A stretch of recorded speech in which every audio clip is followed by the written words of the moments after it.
আমাদের সমাজে প্রতিটি পরিবারেই অনেক সদস্য থাকেন, তবে প্রতিটি পরিবারের প্রত্যেক সদস্য কিন্তু যোগ্য, জ্ঞানী বা বিজ্ঞ থাকে না।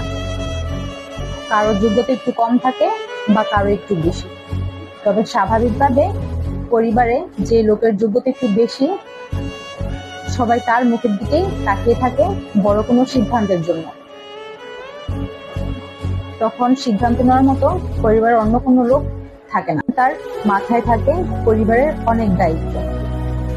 একটা সিদ্ধান্ত যেন পরিবারের সকলের জন্য মঙ্গল হয়ে ওঠে, সে চেষ্টাই সে করে থাকে। আর এই দায়িত্ব গ্রহণ করার জন্য তাকে নিতে হয় অনেক বড় বড় সিদ্ধান্ত।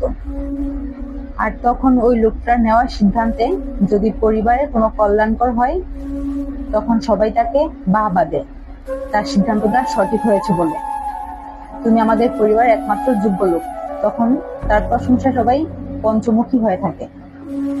আর যখনই ওই লোকটার সিদ্ধান্তের জন্য কোনো একটা খারাপ পরিস্থিতির সৃষ্টি হয়, পরিবারের জন্য খুব একটা কল্যাণকর হয় না, তখন সবাই তাকে কথা শোনাতে এক চুলো ছাড়ে না, বরং তখন সবাই যোগ্য হয়ে ওঠে তাকে কথা শোনানোর জন্য।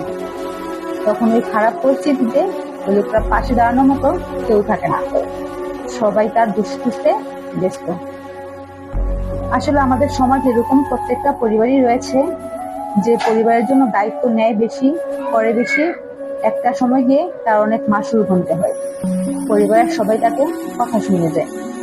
আসলে এটাই